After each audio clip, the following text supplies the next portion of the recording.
Bonjour, bienvenue à l'émission de podcast Martin s'entretient.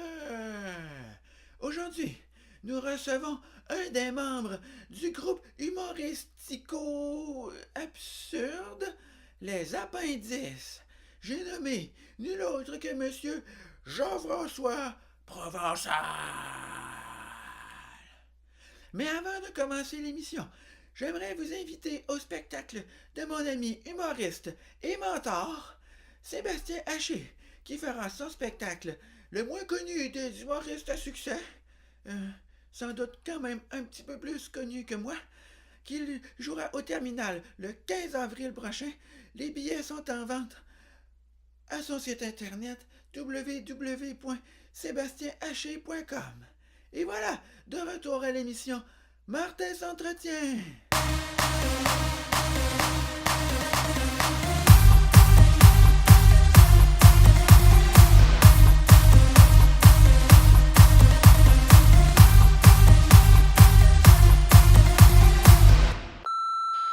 Salut Martin, c'est Jean-François Provençal.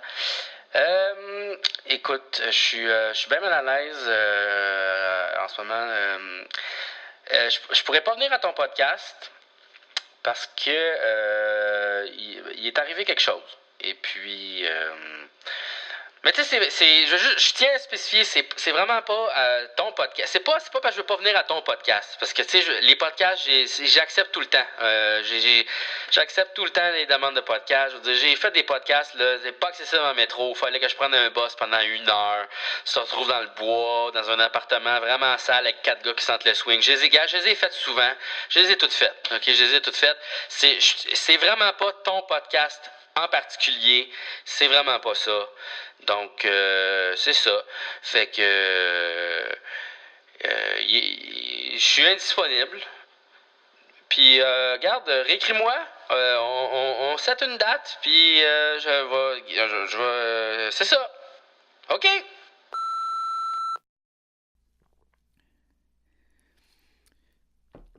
Cette semaine, à l'émission de podcast Martin s'entretient, on reçoit un invité aussi spécial et créatif que le nectar que nous délectons aujourd'hui en sa compagnie. Je reçois Jean-François Provençal. Jean-François Provençal qui, malheureusement, vient de m'appeler pour me dire qu'il ne sera pas présent. Mais il tient quand même à se justifier en disant que il dit toujours oui à tous les podcasts et qu'il fait tous les podcasts. Eh bien, il pourra mettre à sa fiche que celui-ci, eh bien, il l'a manqué parce que je vais quand même faire l'émission. Même si il n'y avait pas besoin de faire 1 heure d'autobus puis de s'asseoir dans un appart sale avec 4 gars qui puent. Là, il y avait juste besoin de s'asseoir dans un appart sale avec un seul gars qui pue. Alors, nous allons faire l'entrevue avec notre invité Jean-François Provençal. Jean-François Provençal qui, à ce que moi je connaissais, est un humoriste, comédien, scripteur, donc qui sévit avec le groupe Les Appendices. Mais si on évoque une description un peu plus personnelle pour Monsieur Provençal, la description que j'ai trouvée sur le site de l'UDA va comme suit. Jean-François Provençal, aussi connu sous le nom de Jean Guilda, est un artiste travesti qui a fait carrière en France et au Québec. Il est surtout connu pour ses spectacles humoristiques de cabaret où, vêtu de toilettes féminines extravagantes, il imitait parfaitement l'une ou l'autre des femmes type de ce milieu. Alors, voilà. Je n'étais pas au courant que Jean-François Provençal était une drag queen. Eh bien, c'est la preuve que on en apprend des choses à Martin s'entretient. Est-ce vrai? Est-ce faux? On le saura jamais. Mais j'ai trouvé d'autres informations. Comme quoi Jean-François Provençal était né le 19 juin 1984. Et puis qu'il était un garçon. Il a tout d'abord sévi avec un groupe que j'ai nommé précédemment, un groupe qui s'intitulait les Appendices.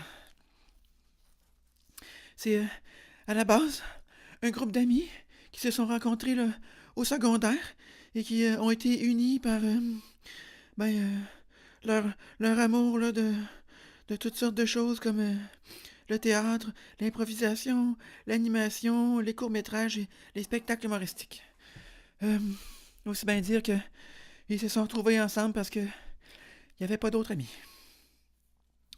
Le nom Les Appendices leur vient de lorsqu'ils étaient à l'école secondaire, lors des élections scolaires pour déterminer le président de l'école, ils ont fondé un faux parti politique qu'ils ont baptisé coup de théâtre, les Appendices.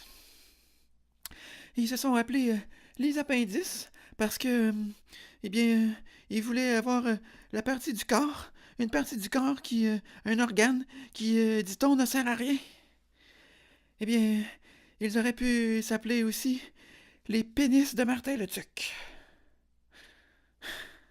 Parce que moi, je fais pas beaucoup le sexe. En fait, si j'étais tout à fait honnête, je dirais que c'est jamais arrivé. Alors, on invite toutes les auditrices, là, les 6, à bien vouloir nous contacter au numéro qui n'apparaîtra pas au bas de l'écran parce que je suis capable de faire du montage, mais je suis pas si bon que ça quand même. Nous appeler. S'il y en a qui veulent faire le sexe avec moi. En tout cas.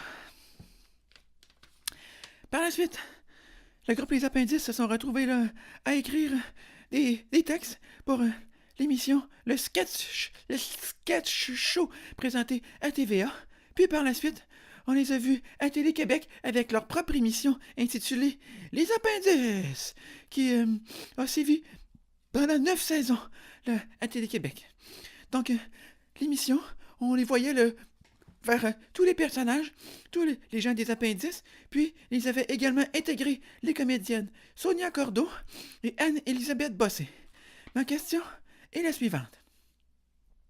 Vous avez intégré Sonia Cordeau et Anne-Élisabeth Bossé. Est-ce que c'était juste pour coucher avec? Soyez honnête.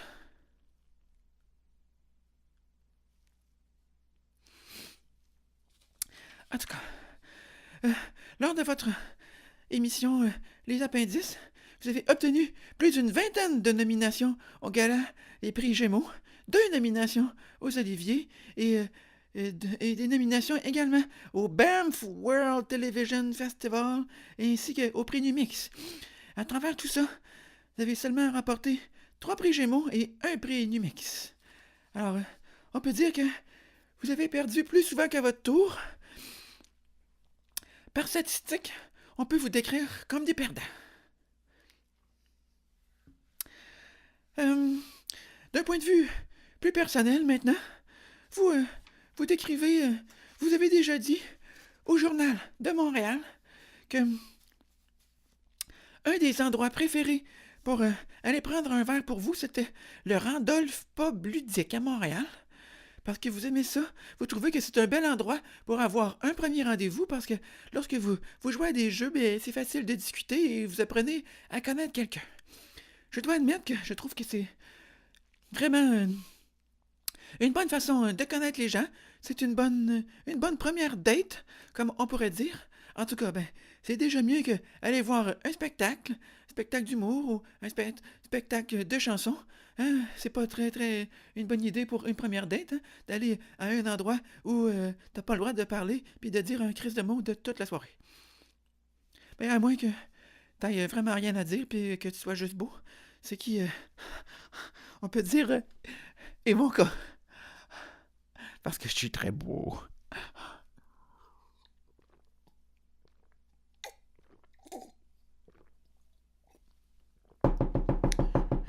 J'ai calé ma liqueur. Ça se peut que je rote dans les prochaines minutes. Dans les micros. Par la suite de votre carrière avec les appendices, vous avez également maintenu en parallèle une carrière solo, comme on dit. On a pu vous voir entre autres à Évasion, dans une émission qui s'intitulait VR en déroute, où, si je ne me trompe pas, selon une estimation très personnelle, le budget total de la série devait tourner autour de 300-350$, qui devait pas mal être le prix pour un seul plein pour votre Winnebago. Par la suite, vous avez fait la série Les Millionnaires avec le même comparse, probablement en réaction au fait que vous étiez très très pauvre là, dans votre émission le VR en déroute précédemment, et puis vous avez essayé de trouver plein de moyens de faire de l'argent parce que vous étiez très pauvre. On peut également vous entendre dans un podcast que vous faites qui s'intitule Allô, c'est un podcast, et où tout simplement vous appelez des gens au téléphone et vous jasez avec eux, et puis c'est un podcast. Je devrais peut-être commencer à faire ça. Moi, j'attends que les gens viennent, mais souvent, ils viennent pas. Peut-être que je devrais directement les appeler puis faire comme fou. Sauf que là, vous faites déjà ça, ça serait un peu voler votre concept. En même temps, peut-être que si vous vous donniez la mort dans un accident, je pourrais reprendre le concept. En tout cas, je réfléchis à voix haute. Et puis, voilà. C'est votre podcast où vous faites des affaires puis vous venez pas aux autres podcasts. On a pu vous voir également en solo. Vous jouez entre autres dans la série Papa. Vous jouez dans la série Trop, qu'on peut voir par exemple à TVA. Et lorsque vous jouez à la télévision, vous jouez souvent des personnages de gros épais. Alors, la question est la suivante. Le personnage de gros épais que vous interprétez souvent, est-ce que c'est un personnage de composition ou c'est vraiment vous?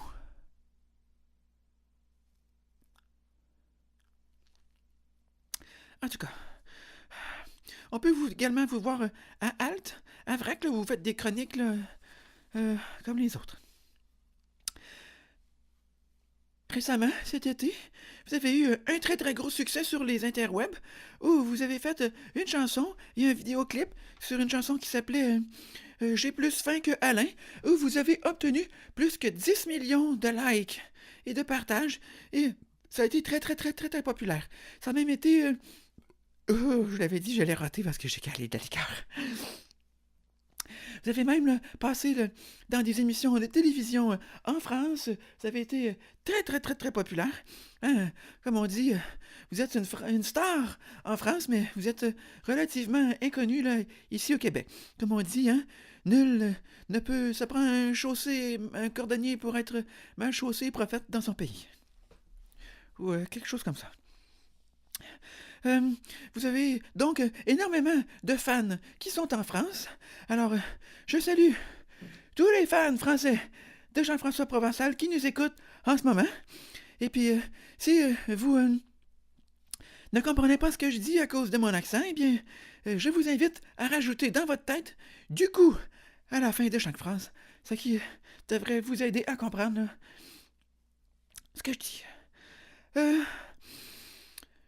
Par exemple, aspect négatif de ce succès, c'est que vous portiez, lors de ce vidéoclip, un t-shirt humour design, et puis il semblerait que tout le monde maintenant veut porter un t-shirt humour design, et puis malheureusement, moi, je les ai tous jetés ces t-shirts-là l'année passée, parce qu'on m'avait dit que c'était plus cool. Donc là, je devrais malheureusement...